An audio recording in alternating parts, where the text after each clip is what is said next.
കോടതികളെ നമ്മുടെ ചെയർമാനും all Kerala bus owners association പ്രസിഡന്റുമായ ശ്രീമാൻ ജഗന്നാഥ് വർമ്മയെ ലോക്കപ്പിലിട്ട് അതിക്രൂരമായി മർദ്ദിക്കുകയും പാവപ്പെട്ട ബസ് ജീവനക്കാരെ നടുറോഡിലിട്ട് തല്ലിച്ചതയ്ക്കുകയും ചെയ്തതിനെതിരെ ശക്തമായി പ്രതിഷേധിക്കുന്നതിന്റെ ഭാഗമായി കടകളടച്ചും ഗതാഗതം സ്തംഭിപ്പിച്ചും ഹർത്താൽ ആചരിക്കുവാൻ തീരുമാനിച്ചിരിക്കുന്നു.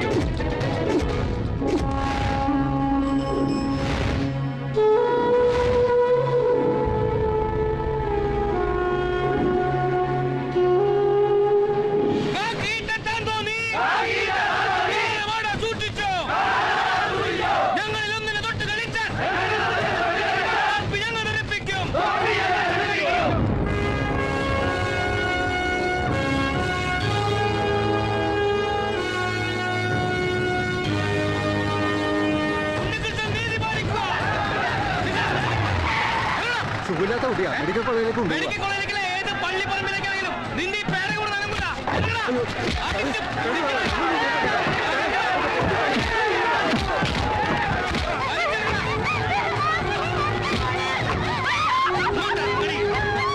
പ്രകടനം വിലയങ്ങാടിയില്ല. പോലീസ് തീരുമാനിക്കുക. Half the battalion ASI follow me. The rest can stay.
ചെറ്റ അവിടെ സ്റ്റേഷനിൽ വെച്ച് എന്നോട് സിനിമ സ്റ്റൈലിൽ പെർഫോമൻസ് നടത്തിയപ്പോ അവൻ ഊഹിച്ചു കാണില്ല അതിന്റെ പേരിൽ ഇങ്ങനെ ഒരു പെർഫോമൻസ് നാട്ടിൽ നടക്കുമെന്ന്.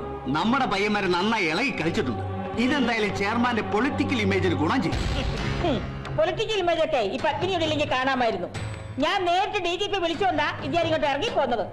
ആ കാക്കിയൊക്കെ താന്തോന്നി കാണിച്ച അഹങ്കാരത്തിന് വെച്ചേക്കരുതവനെ. ഇങ്ങനെ കൊണ്ട് പറ്റില്ലെങ്കിൽ എന്തിനു പോകുന്ന ആമ്പിള്ളേർ എന്റെ അടുത്തുണ്ട്. നീ ഒന്ന് അടങ്ങന്റെ പത്മിനി. അവന് വേണ്ടത് എന്താണെന്ന് വെച്ചാ അത് അതിന്റെ പലിശയും കൂട്ടുപലിശയും ചേർത്ത് നമ്മുടെ പൗലോസും പിള്ളേരും കൂടി വേണ്ട പോലെ ഇപ്പൊ തന്നെ കൊടുത്തു.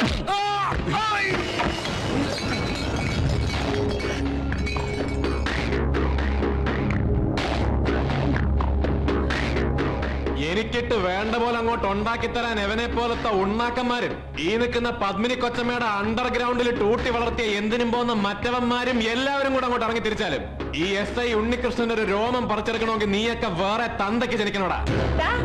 ഇതിയാനെ തല്ലിതം പോരാഞ്ഞിട്ട് പിന്നെ ഇവിടെ കയറി വന്ന ആളാവ നിന്നാലുണ്ടല്ലോ ഈ പത്മിനി ആയാലും നിനക്ക് ശരിക്കറിയില്ല. ഈ പത്മിനി കൊച്ചമ്മ ആരാണെന്ന് ഈ കൊച്ചേട്ടൻ അറിയില്ല എന്ന കാര്യം എനിക്ക് നന്നായിട്ട് മനസ്സിലായി. കാരണം റൂട്ടിലോടുന്ന 18 വണ്ടി ഉണ്ടെന്നാണ് ഇയാൾ സ്റ്റേഷനിൽ കയറി ഒന്ന് വീമ്പിളക്കിയത്. 18 അല്ല, ഈ വോൾവോ അടക്കം 19 വണ്ടി റൂട്ടിലോടി കളക്ഷൻ ഉണ്ടാക്കുന്ന കാര്യം നാട്ടുകാർക്കൊക്കെ നന്നായിട്ട് അറിയാൻ ചേച്ചി. കുടുംബത്തിൽ കയറി വന്ന് പോക്കിരുത്തരം പറഞ്ഞാലുണ്ടല്ലോ. പോക്കിരുത്തരം പറയാനല്ലടാ, കാണിക്കാൻ വന്നാ ഞാൻ.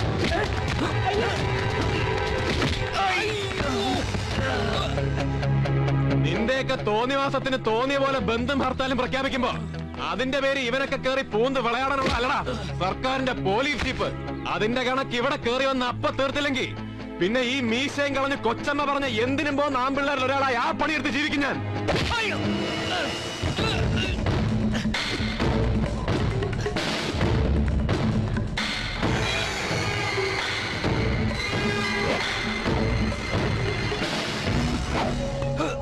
തല്ലി പൊട്ടിക്കടാ.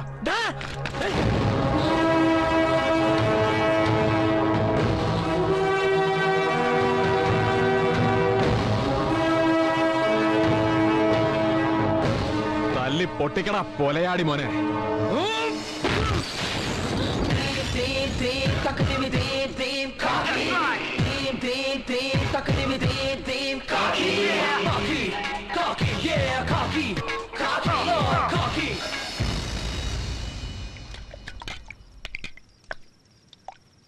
ഈ ചെയർമാൻ എന്നൊക്കെ പറഞ്ഞ ആരാണ് അച്ഛന്റെ വിചാരം? ആരാ? ഒരു വിവരവും വലിയ വലിയ ആൾക്കാരാ, മനസ്സിലായോ? ഈ ആൾക്കാരെന്ന് പറയുമ്പോ ചെയർമാൻ ഒരാളല്ലേ? ഉപ്പിത്തിരി കൂടിയോ എന്ന് സംശയം. ഉപ്പ് മാത്രമല്ല, ഇവിടെ മൊത്തത്തിൽ ഇപ്പൊ ഇച്ചിരി കൂടി കിടക്കുക പോക്കൃത്തരം. അയാളെ സ്റ്റേഷനിൽ വെച്ച് തല്ലിയും പോരാഞ്ഞ് പിന്നെ കുടുംബത്ത് കയറിച്ചാൻ തല്ലിപ്പൊട്ടിക്കുക. ഇതിന് പോക്കൃത്തരം എന്നല്ല എന്താ പറയാ? പോകരുതെന്നല്ല എന്താ പറയാ? മുളകത്തിലൂടെ ആവാൻ തോന്നുന്നു. എനിക്ക് ഉണ്ണി കാണിച്ചത് വലിയ പോക്കരുത്തരായിട്ടൊന്നും തോന്നണില്ല. അയാൾ അവിടെ കയറി ഒന്ന് അച്ഛനെ പറഞ്ഞ പിന്നെ കയ്യും കെട്ടി നോക്കി നിൽക്കണോ? കയ്യും കെട്ടി നോക്കി നിൽക്കണം. കൊമ്പത്തുള്ളവന്മാര് കയറി വന്ന് തന്തയ്ക്ക് വിളിച്ചാലും കയ്യും കെട്ടി നോക്കി നിൽക്കണം. അതാണ് ബുദ്ധിയുള്ള പോലീസുകാർ കാണിക്കേണ്ട മര്യാദ. അത് ഏട്ടന്റെ കാഴ്ചപ്പാട്, ഇതെന്റെ കാഴ്ചപ്പാട്. എടാ 10-17 കൊല്ലം മുമ്പ് പുത്തൻ യൂണിഫോം ഇട്ട് നിന്റെ ഇതേ കാഴ്ചപ്പാടും വെച്ച് ഞാൻ ഇറങ്ങിയതാ ഒരുത്തനെ നന്നാക്കാൻ അങ്ങാടിയിലേക്ക്. പക്ഷെ അതിന്റെ പേരിൽ എനിക്ക് കിട്ടിയത് വെറും ഒരു പാടാ, മുറിപ്പാട്. ദാ കണ്ടാ ഇപ്പുറത്താ, ദാ കണ്ടാ, ദാ കണ്ടാ, ദാ കണ്ടാടി. എല്ലാരും കാണാനാ ഞാൻ പറയുന്നത്. അന്നവൻ ഗുണ്ടയായിരുന്നു, ഇന്നവനൊരു മന്ത്രിയുടെ പ്രൈവറ്റ് സെക്രട്ടറിയാ, PA. അവസാനം നമുക്കെന്താ ബാക്കിയായത്? ഈ പാടും പിന്നെ കുറെ കഷ്ടപ്പാടും. ഇത് രണ്ടും കൂടാതെ ഈ 17 വർഷത്തെ സർവീസിനിടയിൽ ഏട്ടനൊരു പേരൂടെ ബാക്കിയായിട്ടുണ്ടെന്നാണ് എന്റെ അറിവ്. അല്ല, അത് ഞാൻ ഇവിടെ പറയാൻ ഉദ്ദേശിക്കുന്നില്ല. ആ പേര് ഞാൻ പറയാം, നട്ടലില്ലാത്ത പോലീസുകാരൻ. അച്ഛനെ കളിയാക്കൊന്നും വേണ്ട, എന്റെ അച്ഛൻ പാവാ. നല്ല മോള്, എഴുന്നേക്കടി.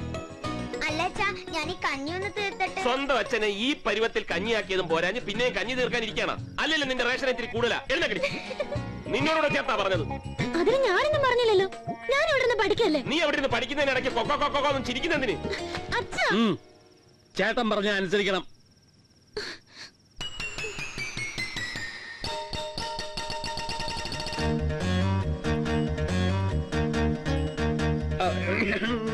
മോളെ, കട എവിടെ ഇരിക്കുന്നേ? അച്ഛാ, നിങ്ങൾ ഇതിനിടയിൽ നിന്ന് കടുവറക്കാൻ തുടങ്ങിയിട്ട് കുറെ നേരമായി.